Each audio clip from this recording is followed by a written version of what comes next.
लड़की है माई बाप के खोजे के नहीं पड़ता है तनी पर तब देखा तनी डुप्लीकेटवा भी हवा जौन होता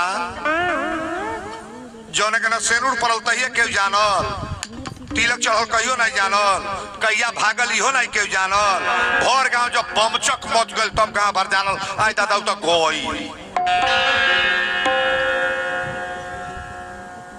हाथ जोड़ करके निवेदन करेंगे सुनिएगा यहाँ जितनी बेटियां बैठी हैं मैं पैर छू रहा हूं शंकर जी को जल चढ़ाने वाली लड़कियां मेरी बात को सुनेंगी। अगर भगवान को पूज रही हो और शिक्षा ले रही हो तो मेरा निवेदन है बिना माता पिता की इजाजत की कभी शादी करने का प्रयास मत करना। माता पिता का मनोबल टूट जाता है करेजा टूट जाता है।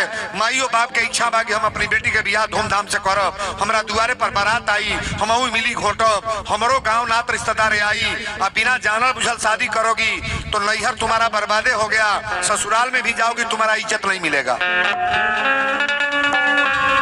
भगने वाला लड़की का दोनों तरफ से जाएगी। और एक बात और सुन लो जो लड़के भगा कर ले जा रहे हैं ब्लैकमेलिंग कर रहे हैं लड़कियों को भगा कर ले जाकर बंबई दिल्ली में बेच रहे हैं दूसरे लड़के के साथ बेच देगा वो और जान नहीं पाओगी मेरे साथ क्या कमाल है। आज से अगर किसी अनर्गल बच्चों का मोबाइल नंबर तुम्हारे मोबाइल में है हम निवेदन करेंगे इस मोबाइल को डिलीट कर दो कतई मोबाइल का नंबर हटा दो कि मेरे मोबाइल पर किसी लड़के का नंबर नहीं रहेगा। तालिब जा बढ़िया रहे तने बतिया कड़ेर लागत होई जान तड़ू के ये रोज यही पर सटल रहता होता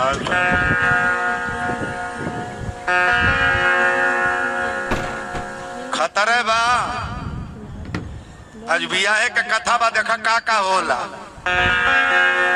रुआ गनगना तक ना दादा वीरेंद्र बाबा सही कहला हम उड़ाई भी नंबर अब नहीं नंबर रहे थे बहुत बहुत गलत काम है ये।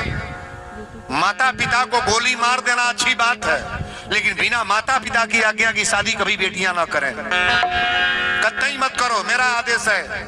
मैं निवेदन करूंगा माता पिता जहां तुम्हारे भाग में होगा ना वो शादी तुम्हारे माता पिता करेंगे लेकिन बिना माता पिता की इजाजत की ये कोर्ट मैरिज लव मैरिज कौन कौन मैरिज है इस मैरिज को छोड़ने का प्रयास करो हमारा निवेदन है। ब्यास गद्दी से मैं बोल रहा हूँ ताली बजालो बरिया रे। अच्छा ये हमारी बात किनको किनको अच्छी लगी थोड़ा हाथ उठाइएगा तुम देख ली के दुश्मन बा ये बाती के उठा बजा लो ताली बरिया रे। यही का नाम प्रवचन है यही का नाम कथा है। समाज नहीं सुधरा बेटी नहीं सुधरी लड़के नहीं सुधरे परिवार के लोग नहीं सुधरे तो बड़ी ऊंची बात बोलकर मैं क्या करूंगा जब आप दीवार पे उतारी नहीं पाओगे। बोलो सच्चे दरबार की। अब ये जो बियाहे के चर्चा चले लागल जब कोनो बेटी के बियाह तय होला ना तय को बियाहे के गीत एक लाइन गाए एक लाइन बियाहे के गीत वीरेंद्र बाबा बहुत गावेले लेकिन बियाहे के गीत जरा घरे सगुन उठ जाला और शाम सवेरे जब गीत गवाला ना तब पत्थर के करेजा होला वहू माई के आंखी में आंसू आ जाला। बेटी के नाई नाई हो अरे कथी के चटैया पापा हो बिछौले बाड़ा हम के बैठौले बाड़ा हो अरे कथी के करे जवा पापा हो बनौले बाड़ा हम के बिसरौले बाड़ा हो कुश के चटैया बेटी हो बिछौले बानी आ जांघे बैठौले बानी हो काठ के कर जवा बेटी हो बनौले बानी तोह के बिसरौले बानी। महतारी बाप अपनी छाती पर पत्थर रख के बेटी के बियाह के विदाई करेले। हमरा तो एक ही लड़की रह जाइए विदाई भेलता बुझाइल की हम मुँह तनी की जियल बानी और लड़कियां न समझ पाए तो अलग बात है। ये माता पिता से पूछना कि उसको दर्द क्या है जिस टाइम में लड़की की विदाई होती है अच्छा ये बताई, सबसे ज्यादा केकरा कष्ट होला बेटी के विदाई में? बेटी के विदाई में सबसे ज्यादा कष्ट नहीं बोलेंगे ना। पिता के कष्ट कम होला। पिता के कष्ट ही होला कि हमार कपड़ा लता ले आओ तो लिए बहनी टांगत रह लिया। अब के बोला के कपड़ा लता दे। माइयों के कम कष्ट होई कि चलो हमारा साथे सुतत रह लो, बैठत रह लिया। अब गई अपना घर देख ले, माई के कष्ट कम होई। अगर परिवार में सबसे ज्यादा कष्ट होता है तो सगा अगर भाई है, ध्यान से सुनना,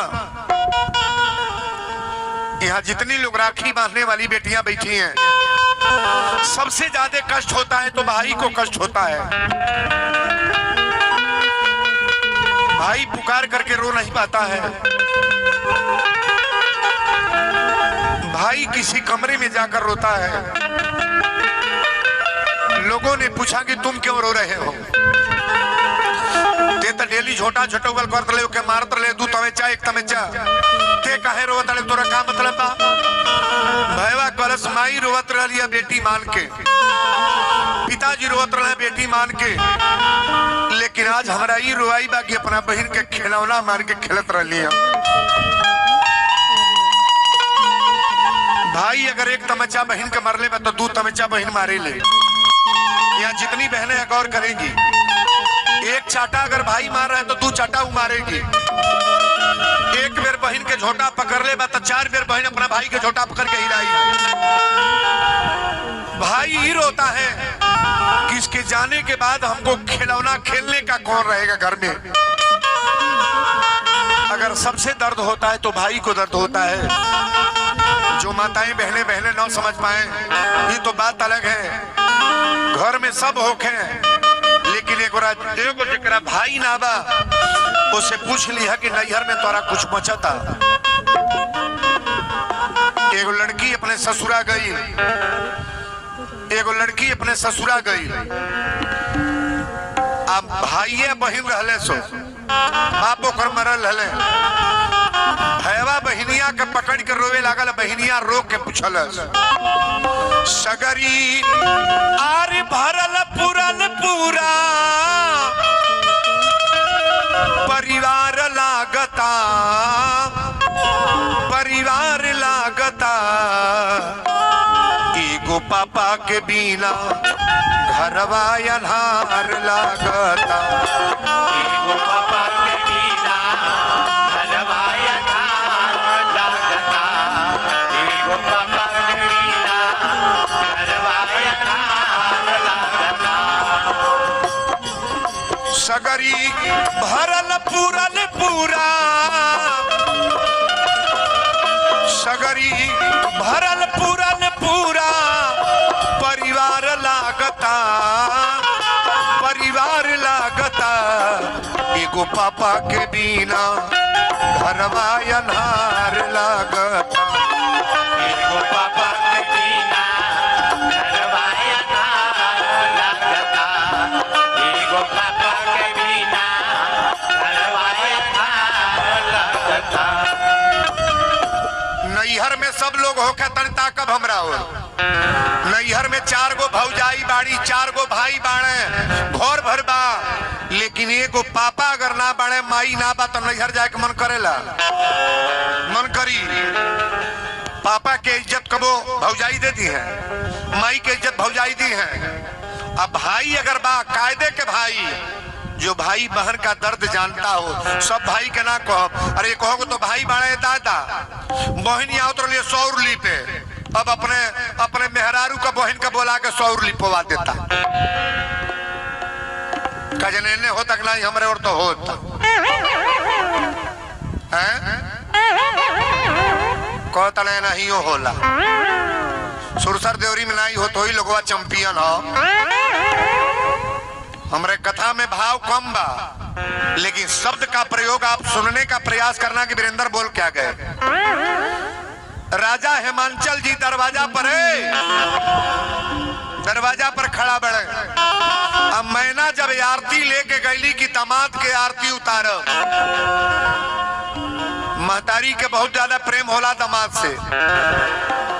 दमादे के कान आई माई खिया दी, लेकिन बेटो लोग के अब का कहीं हो, ससुरारी के ऐसा प्रेम हो गल बा, अब नाता बहिनौरा ना चलता, सढ़ुआना चलता। सढ़ुआना का जानिए जो चलता कि ना।